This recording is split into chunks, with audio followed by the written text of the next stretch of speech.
Good afternoon. My name is Luis Valente. I am a professor of Portuguese and Brazilian Studies and Comparative Literature here at Brown.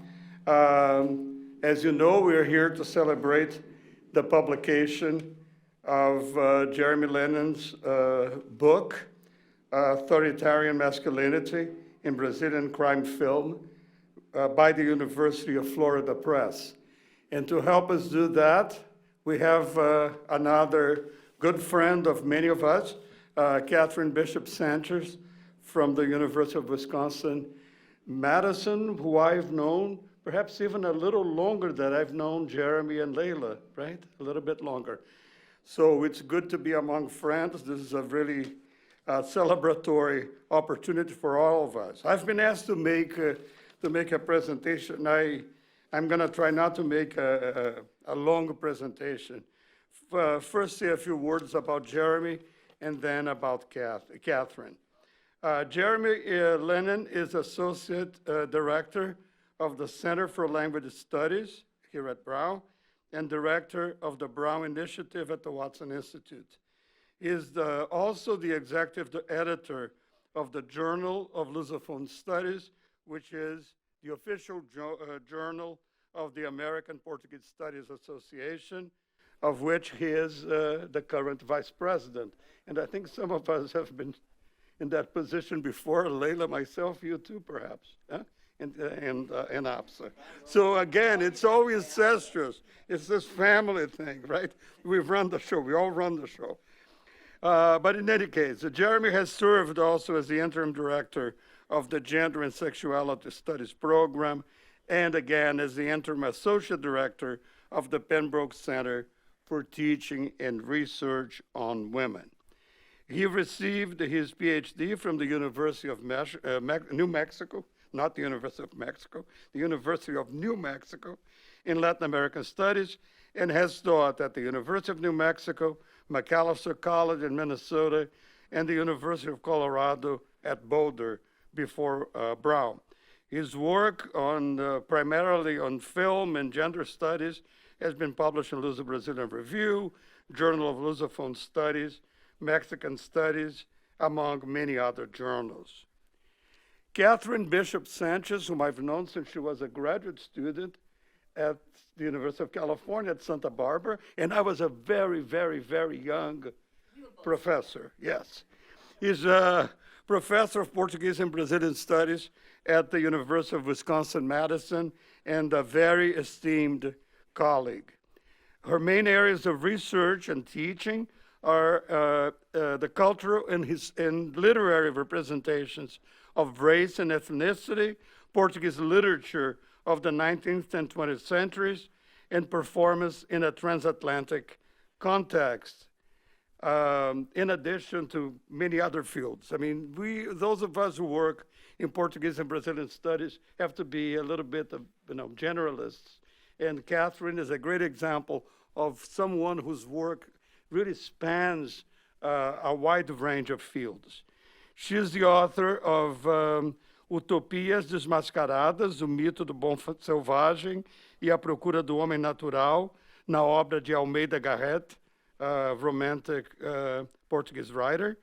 A very interesting monograph called Creating Carmen Miranda, famous Carmen Miranda, Race, Camp, and Transnational Stardom, which was published by Vanderbilt in 2016, and many articles and edited volumes that are perhaps too many to mention. It's a real pleasure for all of us to be celebrating the publication of Jeremy's important work on gender studies and film, and to have Kathryn, I should say, not use nicknames, and to have Kathryn here visiting from the University of Wisconsin to help us celebrate this very important moment. Okay, Kathryn, great to see you, and Jeremy, congratulations. Thank you. Okay.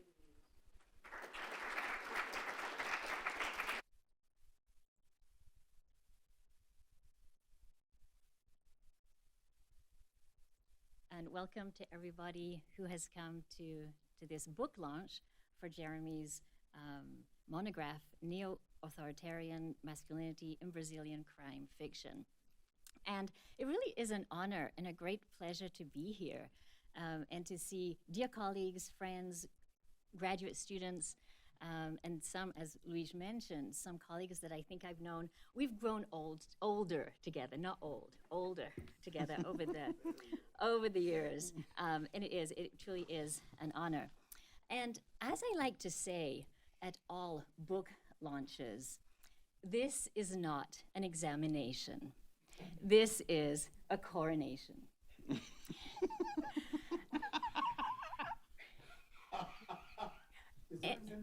No, not at all. Not at all. But it's a celebration because when a book is published, especially we're in a book field in humanities, and so when a book is published, it really is cause for celebration. And I know in our career, and sometimes we prefer articles to books. There's periods where we are publishing more articles than we are publishing books. But to have that trajectory, the book that, especially a book that is well researched, that has been well conceived, well edited, and that is field defining, as I see this book by Jeremy Lehnen, it really is a time to come together and to celebrate. And so what I'm going to do in my brief remarks, because then we're going to put Jeremy on the spot, even though it's not examination. We want to hear from Jeremy, right? And I just want to just give a few broad concepts, some lines of inquiry about the field, thinking about film in Brazilian studies, and thinking about the field of masculinities. And then I will just gloss over a few aspects of the book, and then I have questions for Jeremy. But at that time, we also would be very welcome to engage questions from all of you, whether you have read the book or not. It's a time just to talk about these topics. And so what I want to say at first, this is truly an interdisciplinary study. And if you just look at the title and unpacking the title, we're working with authoritarianism, we're working with masculinities, we're working with Brazilian film, and often with Brazilian film, we have to look at Latin American film and contemporary film as well. Also, it's a study that looks at the culture of Brazil and the many historical aspects of Brazil. This is truly an interdisciplinary study. With that comes a very fertile, though challenging, site of inquiry, because you have to really explore all of these different areas. And so the field of masculinities and neo-authoritarian masculinity, there's definitely, it's in dialogue with other fields. And in particular, I would say that the masculinities field grew out of, especially in film, from feminist film, the field of feminist film inquiry. And just to give some dates, we're thinking of the pioneering studies in feminist film would be in the 1960s, the 1970s, whereas masculinities in film came a lot later. And even masculinity studies, forgetting just film for a minute, masculinity studies was also an emerging field that came out of feminist and gender studies and came a lot later in the last few decades of the 20th century. It was a time when when there's a new field that comes forth, there's new categories, there's new terms, and there's often a period of redefining terms and concepts. Masculinity studies is far from a static field.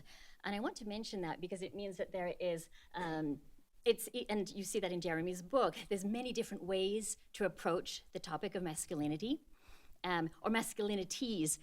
Jeremy used the singular in the title, but it's a very broad field. And Michael Kimmel, who has an interesting text in 2010, the title, you don't have to even read the book, the title is Misframing Men. And one of his statements that he makes in this text is, we still don't know how to talk about masculinities. And that was in 2010. And so as a film field, masculinities in film studies, we can point to the 1990s for when it really became a field in its own right. And perhaps, I don't know what was in the water in the early 1990s, but in 1993, there was suddenly a plethora of publications, of anthologies, of collections of essays on masculinities. And that was all, and they're all published in 1993. And so anyway, but, and if you want the bibliography, I prepared it, but I'm not gonna bore you with titles. Although the titles are really awesome. I mean, maybe I'll just read quickly the titles. We have Male Trouble, which is great, right? And that's an interesting text. I'll just briefly say that it's theory-driven, but it was one of the texts that started looking at masculinities outside of Hollywood, outside of classic Hollywood, also some classic Hollywood and the silent era, but also looking at, for example, there's a chapter on Chinese film. And so just looking a little beyond the contemporary film in the United States. Another title is by Stephen Cohen, who's a reference in this field. Stephen Cohen, who, along with Ina Hark, was screening the male, exploring masculinities in Hollywood cinema. And that's interesting because it's a study of individual films, but also looking at how masculinity in terms of different genres of film, how that was being screened. And then I think my favorite title is by Kirkham and Thummim. It's You Tarzan, Masculinity, Movies, and Men. And 2 years later, in 1995, you can guess what the title was? Me, Jane. And then it was, okay, but anyway, just to give you a taste of this field is really rich. And they all have a great sense of humor if you just look at these titles. And so in Brazilian film, and Jeremy and I have been talking about this, Brazilian film as an area of study, it's hard to really place it and give it a home, because if we look at just the trajectory of Brazilian film studies in the United States, many of the scholars, and these are really esteemed and brilliant scholars, have come from departments of literature and culture, or comparative literature. And I'm thinking Robert Stam at NYU, the Tisch came from comparative literature, I believe at UCLA, and Randall Johnson, who came from Texas and taught for many years at UCLA and from a department of Spanish and Portuguese. And at first, the field was very much working with adaptation studies, literature to film. Randall Johnson's first book was on Macunaíma, and the adaptation of Macunaíma. And Robert Stam has worked a lot on adaptation studies. And so we don't have a large cohort of scholars working within film departments on Brazilian film. And even monographs published on Brazilian film, there are not many in the United States. There seem to be more scholars working in English in England. And I'm thinking of Maite Conde, Lisa Shaw, Stephanie Dennison, and others. But it's a small field, and so that is why these books, these studies, really need to engage theoretically within a larger discipline. And I think that is I just wanted to mention that briefly. Just about the text, thinking about some of these terms in Jeremy's study, I really like the fact that the title is Neo-Authoritarianism, or Neo-Authoritarian Masculinity. And this, because as we all know, authoritarianism in Brazil has a long-standing, albeit intermittent history in the Brazilian political landscape. And with that also democracy, which is often the other side of this coin, has had quite a bumpy ride. But when we think of authoritarianism, we think of unequal access to rights. We think of naturalized inequalities, police repression. We think of poverty and socioeconomic exclusion and many other concepts. But we have here the neo, which is key, which places this in reference to an earlier period of Brazilian history. And maybe we can that can be one of our examination questions for Jeremy. But it's not merely the reproduction of an authoritarian rule. It denotes the adaptation of the authoritarian male character within a more current, a more contemporary democratic political system. And so I also want to say, I believe that a previous draft of this text had a different title, and it was Down These Manly Streets or something like that. I know, but and I actually really liked that title. But the titles are us. If you ever want to work with titles, you can come. I'm always glad to talk about titles. But the fact of the street, the concept of the street, which is lost in the current title, but I think is really interesting. A working title for a film is always very interesting. And then a working title for a book, I also think is very interesting. But the street, the concept of the street, these are films that deal with just these urban spaces, and that is very important, as you see in these films, and you see in Jeremy's discussion of these films. So in this text, and I'm not going to give the plot away because we don't do that when we talk about when we talk about films. I just want to give you a taste of what, if you're thinking about reading this book, and I hope you do. I would say that you would be able to read, especially the last 5 chapters. You would be able to read them individually without losing a lot of the arc of the concept. However, the first chapter, which is like the theoretical introduction, I think it's called an introduction, not chapter 1. The introduction really is something that is field defining as far as masculinities in film, neo-authoritarian regimes, neo-authoritarian masculinity, which can be seen as a subcategory of hegemonic masculinities. So I think the introduction will have a wide audience because it goes far beyond the reading of these films, of this corpus. And then the first chapter. Now, in Brazilian film studies, we have our point zero, which is often in every study starts with somewhat of an engagement with the new cinema, the cinema novo of the 1960s and 1970s. Even if it's just a sentence in someone's introduction, you have to point to, especially if you're working with contemporary film, you have to point to cinema novo. But this first chapter is so rich that it takes the reader from the beginning, masculinities, discussing masculinities, from cinema novo all the way through to the end of the 20th century.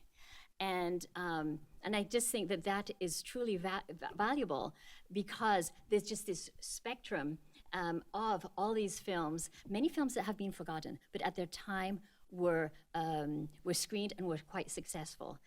So going from cinema novo to the 21st century, that really is quite a feat.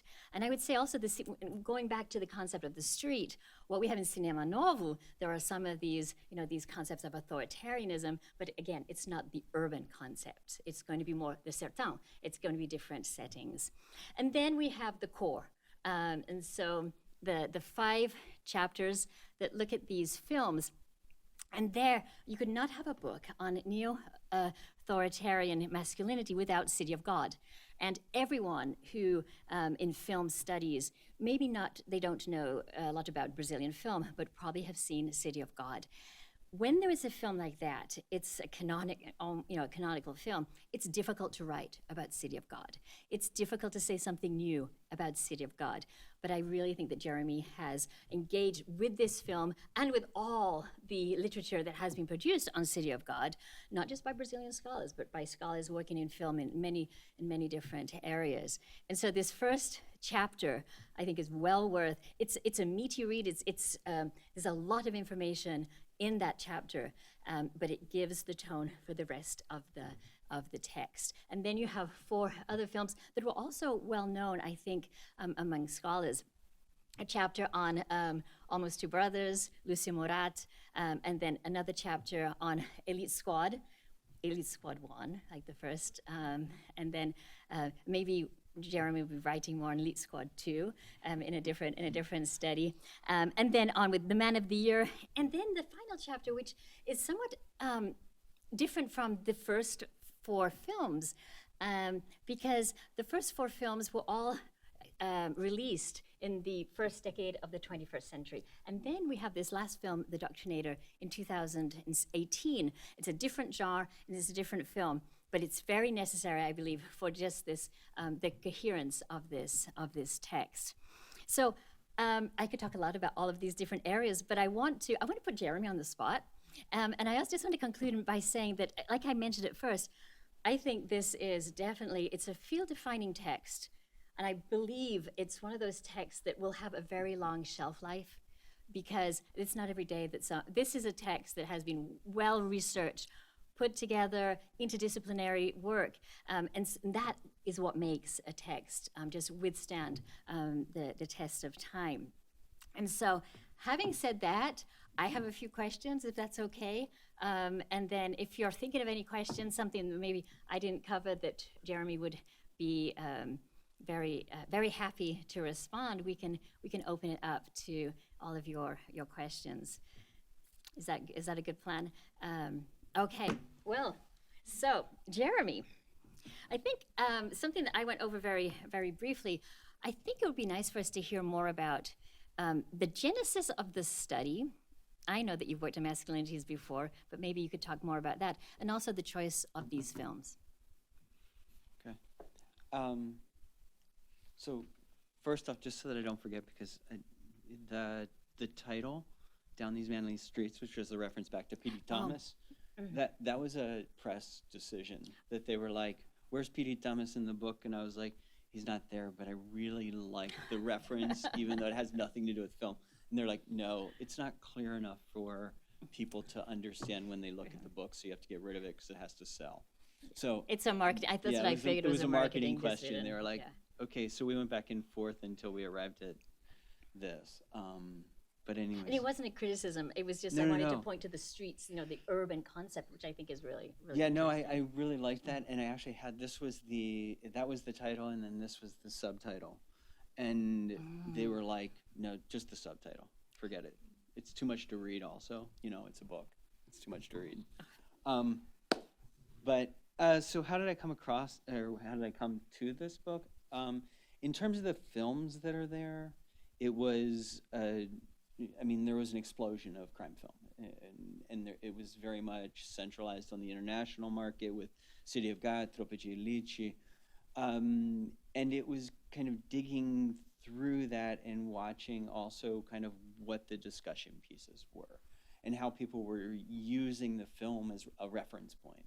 So you had especially non-Brazilian scholars, but so often people would use City of God, like, you know how it is in Brazil, it's this way, or Tropa. So as reference points, it became, I was very interested in that engagement between society, that is, broadly speaking, and film. And then what was the kind of how are people using that to understand the world that they didn't know, right? And I'm not the first one at all to work on that. But that's where I started to kind of dig into this. And so part of the selection criteria that I put up, because I had a really large body of work that was there, and I was like, okay, what do I do with this? But it was okay, they needed to be seen, because there's a bunch of films out there that I'm like, these are great films, but nobody's ever watched it except for myself and 3 other film scholars. So how can you talk about having any type of influence in society if none of society has watched it? So they're really, for the most part, they're more popular films. They're the films that were well known at different points. Masculinity studies was my trajectory of studies, and so how I dug into that was more so just interest. That is to say, going through feminist studies, queer studies, and looking at how all of that was in dialogue. And the book is an attempt to kind of force a reckoning with or refuse silence. So masculinity and masculinity studies, so often it's either kind of just like, okay, we know that, but pulling apart film to look at how it's moved forward and promoted. So what is going on there? The read is through feminist studies. The read is through queer studies, but using the rubric of masculinity studies that's out there, I would say, for the most part. And so that's kind of the, I guess you'd say, the genesis of it. And I think, so it's interesting, so most of these films were very successful. Why do you think that, I really don't like crime film, but why were these films so popular? Why are these, because they were huge busters at the box office. They were huge engrossing films. Why? And also not just in Brazil. These were films that, and I think Tropa de Elite, Elite Squad was, or maybe that was the second Elite Squad, was the highest box office success ever in Brazil at the time it was released. So obviously people like more crime film than I do, right? But why? Why is this? I mean, do you have maybe that's an unfair question, but why were these so popular? Well, I mean, City of God was very popular. And it's also one of the films that went up, right? For the Oscars. For the Oscars, so that definitely gave it a lot of projection. Tropa de Elite, one, it's kind of hard to say in terms of box office because also that's the film that was leaked onto the pirate market, and so it was the most successful ever pirate film because it came out before it came out in the theaters, but it was also highly successful in the theater. But why? I mean, that's in part, I guess, the argument that I'm making in the film, that at least some of this, it's a chicken and an egg question of the films were popular and they're promoting this vision of society where, okay, we have quote unquote societal problems, how do we respond to them? And it's a very facile response of, okay, kill everyone that we don't like, and that we being the upper middle class, white, cisgender, heterosexual group that is controlling that narrative. And in the book, I mean, if you trace it within Brazilian history, which is a lot of the first chapter, right? And you're looking at, there's an expansion of rights, there's an expansion of groups that are claiming rights, there's, right, women and their positioning, marginalized groups, etc. And so with all of that, you have the Lula government, you have a changing society, and what do you get is, in a lot of these films, it's like, okay, so what are the ills of society and this dominant group, which they're still dominant, but the response is, okay, this is how we take care of that. And so it's looking to that authoritarian figure. And then the question is, well, in part, are we where we are now in terms of Brazilian society and politics, looking at that fossil response, right? Looking at that, oh, okay, Bolsonaro's going to clean that up. He's going to do exactly what happens in a lot of these films. He's going to go wipe people out and, right? And and eliminate riots and eliminate people. So these films, I think, participate in that because they're promoting that ideological stance in the background. I wanted also to ask you, like looking at film and film in general, and the fact that how we can understand the role of film in today's society, perhaps in comparison to other arts. You work with film, and so I think you have a lot to say about the role that film itself has in reflecting society, influencing society, perhaps. What's your view on that? I mean, in terms of reflecting society, it's not, I mean, film isn't any better than anything else. Lit does an excellent job. It takes you through a lot of things, the visual arts, etc. The difference is that how many people actually sit down to read a novel? How many people are seeing that? I mean, the millions of people, literally, that have seen some of these films, you don't have that type of expansive engagement with the material in a lot of these other instances. And I think that's the big difference, right? You have the possibility of getting to a very, very broad public, international public, and now, especially with streaming, et cetera, it's changed. It's changed since the late 90s when everything went digital and then everything went streaming because production costs are down, distribution costs are down, and you don't have to go to Blockbuster or, for those of you that remember that, or your local Hollywood cinema to try and rent the DVD or previous to that VHS from X place. You go online and, well, if it's not available, you can probably find it somewhere. Most films you can find somewhere to watch. But the public, it's hitting a public that's just massive, right? So they have a lot of power in that way. Could I ask you, leading on from that, I think the audience abroad and the audience in Brazil for these films may have perhaps been a different type of audience, or to phrase this differently, how would a foreign audience understand these films differently than a Brazilian audience? Yeah, I mean that that all depends on kind of which piece of it that we're talking about. Because, for example, I mean I'm guessing quite a few people, when City of God came out and you went to the movies to see it, I mean, people were like, "Oh my God, okay, it made me sick." Did you buy popcorn? That was the question. Did you buy popcorn? No, I didn't. But it's one where a lot of people went, and it was the experience of it, right? It was, I'm not gonna call it the joyride, but it was that suturing into the action, and so that was part of the conversation topic, and a lot of the other stuff was just background noise, right? It was like, yeah, Brazil's violent, Brazil's crazy, and did you see this film? Watching that was crazy. And it was also engaging with a whole series of things that were happening at the same time. Be that, I mean, stupid programs like CSI Miami that was like, we're going to Brazil because Rio, and it was a whole kind of, I guess you'd say, constellation, right? That was dialoguing with the same thing of Brazil associated with crime, associated with drugs, and City of God became the kind of the engine of that.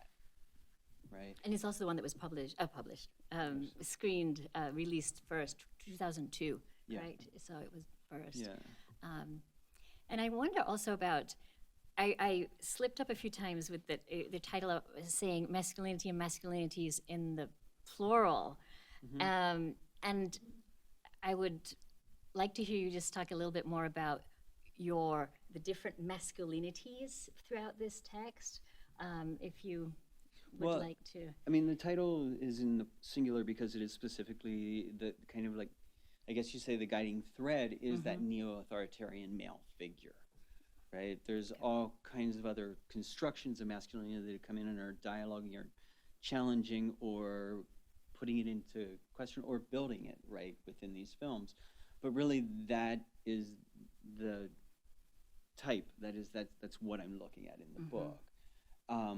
And so it's kind of seeing where that thread is in these contemporary films, because it is that neo-authoritarian masculine figure that is serving as the response. It's the one that's taking on, right, or they're holding up as the response to social problems in all of these films, and even films where it's being denounced. I mean, Lucia Morat's film, which Lucia Morat is on one hand an outlier in this group because it's directed by a woman. It's Lucia Morat has traditionally had a very critical sense towards the dictatorship, towards a lot of things, but yet this film, it tries to deal with this and it takes the historical approach to the Comando Vermelho, to the rise of gang violence, but in the end it ends up at the same spot. Right, which is it's something that actually you kind of want to cry about, because it's a hard film. Right? I think it's a really hard film. Yeah, it's super difficult. We're talking about the film Quase Dois Irmãos, Almost Two Brothers. It's a hard film. Of this corpus, I think it's one of the hardest films. And you mentioned it's the one woman in this corpus, but don't forget Katja Land, right? Yeah, Katja Land. Yeah, and I know that for the Oscar nomination, she gets swept aside because Oscar films can only have one director, and there's so much discussion about the fact that Katja Land pretty much got wiped off. And I that. just did the same. So you just did the same, but that's okay. We're forgiving today. But Katja Land also, I will say, Katja Land is another one that her documentaries, etc., are very much denouncing. And Cidade de Deus there's so much in it that refers back to Meira Lisa's time doing advertisements and novellas and whatnot. And whereas Katja Land, it's the critical eye. I mean, she did so much work with preparing the actors. She should be there. There's an overshadowing in a certain way of the critical work that she's done by this film. And it's interesting also thinking of City of God within this corpus. Most of these films work with adult, like the male authoritarian figure as adult. City of God, you also have like its adolescence, right? There's a little bit of a younger generation that's coming up through the in the film. I can keep going, but are there any questions for Jeremy about his text or his research? Paulo? Desculpa, eu vou formular em português. Pode, com certeza. Bom, primeiro, parabéns pelo trabalho, né, pelo livro. E, Jeremy, eu conheço o seu trabalho já há bastante tempo, né? Assim, eu lembro dos primeiros encontros, né, no grupo de literatura brasileira contemporânea, né? Você levava essas questões com relação à masculinidade, aos filmes e à literatura também.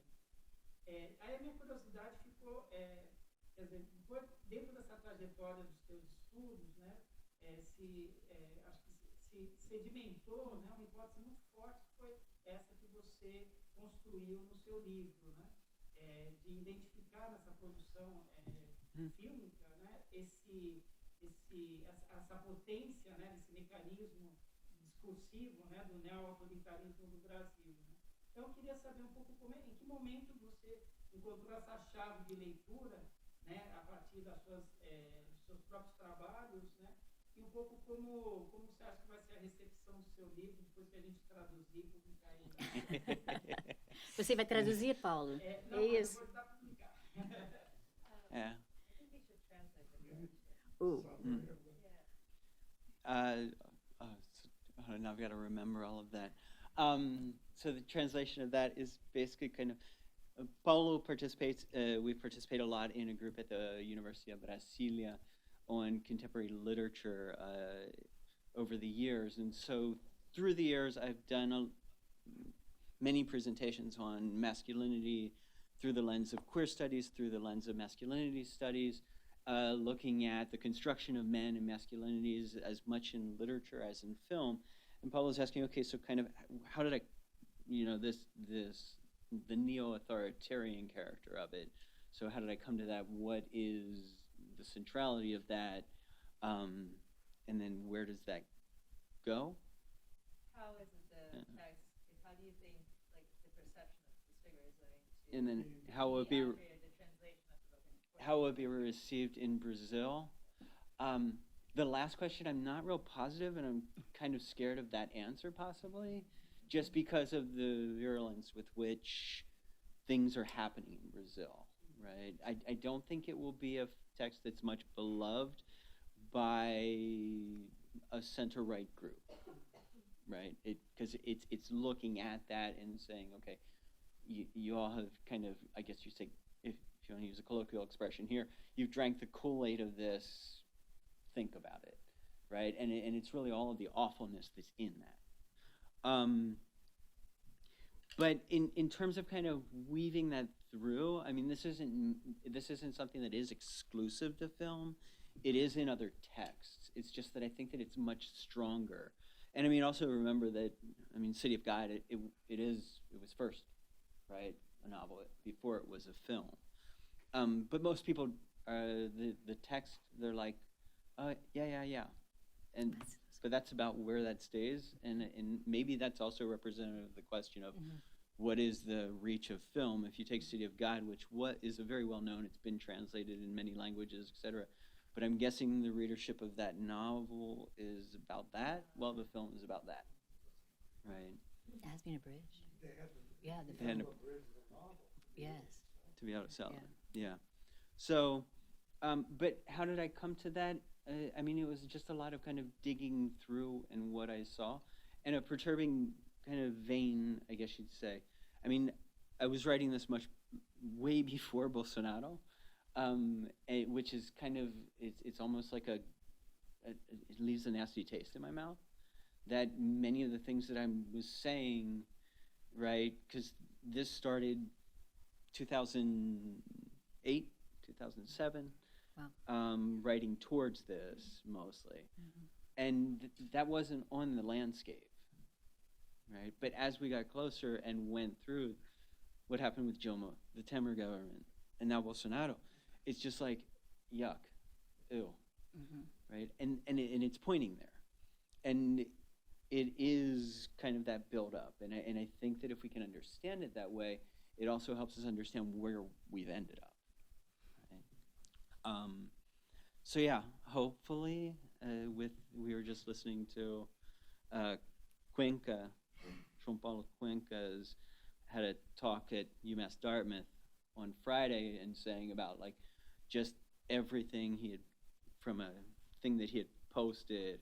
I believe it was on Twitter. Do you remember?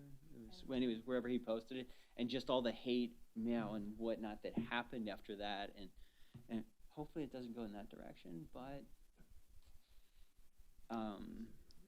yeah. So I'll be interested to see what the reception is, but I'm guessing that there'll be 2 receptions.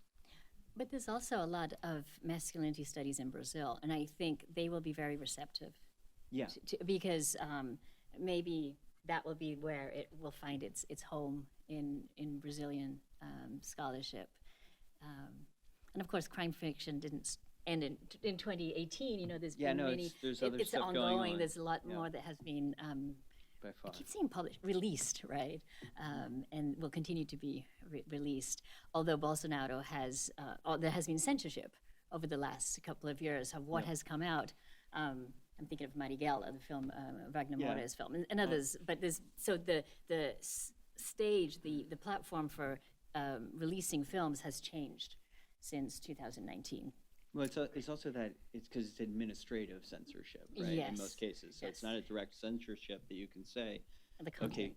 we're against the censorship of. It's more so administrative and bureaucratic circles that they're using to censor stuff Yeah. and shut that down. Any other question? Anyone else have for? I'm sorry that I'm pointing because I don't know your names. But I know Layla, and then in the back. Sorry. Yes. Do you want to just say your name for everyone, or at least for myself? Hi. Oh, okay. Would you like to go first? Right. It's rather small, I think, but basically, well, so the question that I had was thinking about the points you were making about international perspectives on these Brazilian films and the importance of the male authoritarian to the popularity that you were sort of mentioning. I'm curious if there's anything to, or if you've sort of, if the book or you've just thought about like a kind of slippage between, or what relationships there are between figures of criminals and figures of law enforcement, and if there's a slippage between those. And what I'm thinking about is, to be honest, is like the Fast and Furious movies, which have a whole chunk that's like set in Brazil, among other sort of places in Latin America, and where there is a kind of shift from a focus on protagonizing a group of ostensibly criminals to those same figures sort of either joining or becoming a kind of vigilante law enforcement. So I'm just curious how those positions relate to the figurings of masculinity. Yeah, I mean, in the book, it's if you look at like a film like O Homem do Ano, which that definitely deals with those slippages, and it's one that's very critical of neo-authoritarian masculinity, because it also shows the detrimental effects of violence in the construction of identity, right? So it's tweaking on that, and it's working with that, and corruption is part of that because it's a vigilante group that starts to cleanse society and then becomes like moves over in kind of the political realm. But then what are the ramifications with that? You have other films, the last one that came out, which is O Doutrinador, which that film, it uses, in fact, the entire beginning of it starts with this question of corruption. The opening credits are run, and you have, the suitcases of money, people stuffing money in their pants, all the references back to corruption in the Brazilian system, at the same time that you have Goggi, the rapper Goggi, who's singing a very well-known song, and so there's this denouncement of it. And the film itself kind of takes that as the jumping point of corruption in the government, but it goes to this neo-authoritarian figure who then, in the end of the film, sorry for the spoiler, everyone, We've but all seen it, right? blows up the Congress, and so it's the elimination of the government, right? And you're like, okay, hold on, where exactly is that going, right? Because it ends up constructing this almost superhero who's going to save Brazil by eliminating any type of democratic anything because it's corrupt. So, right. And so it's a very kind of, I mean, it's a pamphlet style understanding of Brazilian corruption, what's going on. And it's a film that came from a comic strip, right? The Yeah, so he did it was a comic book. comic book, yeah. And he's run a 60s. series of those. You can pull them, he has most of them up online. It also was a TV series, then post film. Well, it was kind of like this weird back and forth because the film took forever to come out. So it was supposed to be out in 2016, then it drug. And literally right before Bolsonaro was put into office, but right after he was elected, it was like right within days of one another there, that the thing was released. And it's just, it's a disturbing dialogue that is created there, right? And it really brings together in this idea of the neo-authoritarian figure that's going to take on society, all the social ills for certain groups, what is seen as social ills, right? Leila. Yeah, so I was just wondering, a couple of questions. First, can you unpack the neo and neo-authoritarian in the title a little bit to explain that, the concept? And secondly, one of the films you analyze is Padilha's Tropa de Elite, right?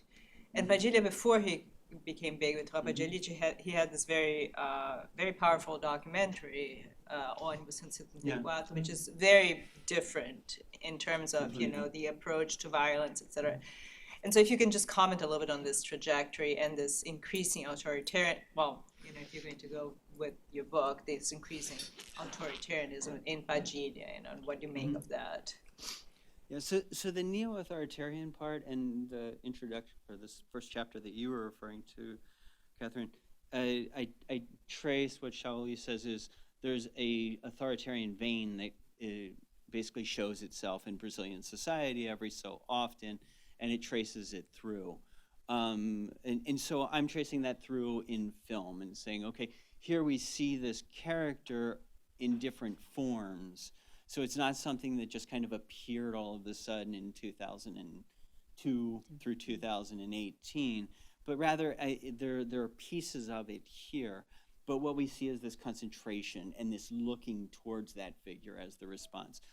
But it's not an authoritarian figure, or I put that off neo there because also in dialogue with contemporary society, because it's not a return to the traditional we want an authoritarian government, or it's taking other means.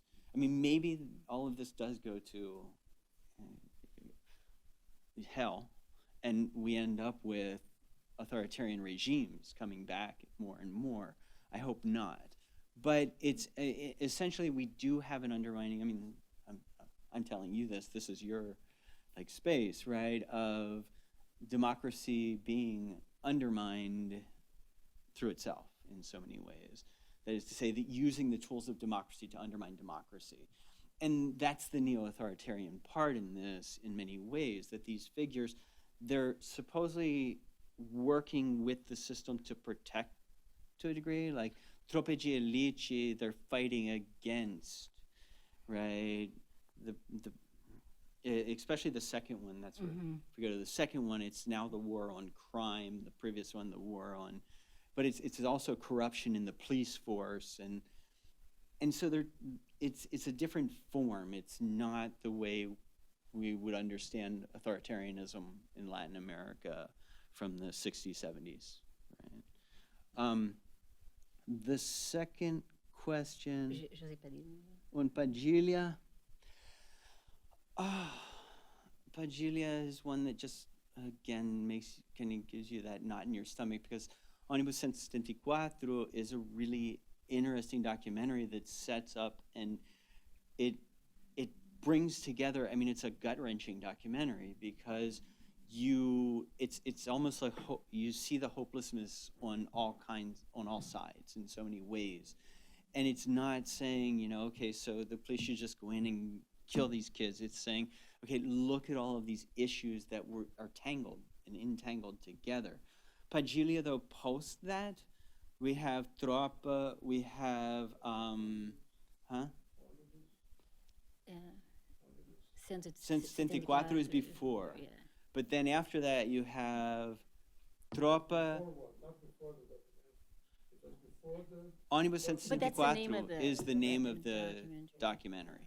So Ônibus 174 is documentary. Then we go to Elite Squad. Tropa Yeah. de Elite, and then we get RoboCop. Yeah. We get O Mecanismo, the series. All of these other films that are much more in the vein of this masculine, hyper-masculine, violent figure that responds, right? There is a line of neo-authoritarian. He could be a book all into himself. I mean, just could. Yeah. And for those of you that may not have seen that, the documentary that Leila was mentioning in here. Oh yeah. Oh no. 74 é isso. It's a documentary about a bus hijacking. Yeah, And it was all filmed real time. So it's I think in English it's just Bus 174. Yeah. And it's a very hard documentary to watch because in this killings, that happen, shootings that happen. And the kid, most people know the story, right? It's a kid who kidnapped a bus in Rio, held everyone hostage, and it was on live TV in Brazil at the time. And so it wasn't, right? It was not only being filmed; it was being broadcast. Yeah. So. Right. But it takes apart that documentary takes apart so many pieces and shows the background, right, and what the hopeless situation and failed dreams, but also in terms of the violence of the police and what the police force is looking at in terms of lack of training, in terms of lack of funding, in terms of all these other problems, and you get multiple discourses that trying to untangle. It's very, very. It's overwhelming. It's very disturbing. Yeah. Very disturbing. Whereas these other ones then start to take this like linear approach, like this is it, this is what we're gonna do. It is the RoboCop effect, right? I think we're we're running somewhat out of time. I think we're. Probably, yeah. And there's food out there, and we don't want that to go Was to it meant waste. to be? Are we 6 o'clock? It's a little bit past. That Are sounds we, I don't know if groovy. anyone has a burning question, and of course we can continue to discuss around cheese and wine or coffee or whatever we have prepared. I do have one last comment for Jeremy because, oh dear, yeah, he's going to groan. I have a gift, and it's a useless gift for Jeremy. It's something that I give to everyone who publishes a book in my field, and it's these bags that at a bookstore that no longer exists, very sadly, in Rio. It has closed now. So if you publish a book, you will not get one of these from me anymore because I'm running out. But it's useless because you cannot even put 2 bananas in this. It's like a bag that really. But I like the quote, and the quote is by Monteiro Lobato, and it says, "Who writes a book creates a castle, and who reads it enters into the castle." And so I invite you all to enter Jeremy's castle. It might be a drug-lord castle, we don't know. But I invite you into this castle, and I want you to join me in just giving Jeremy a warm round of applause. Thank you.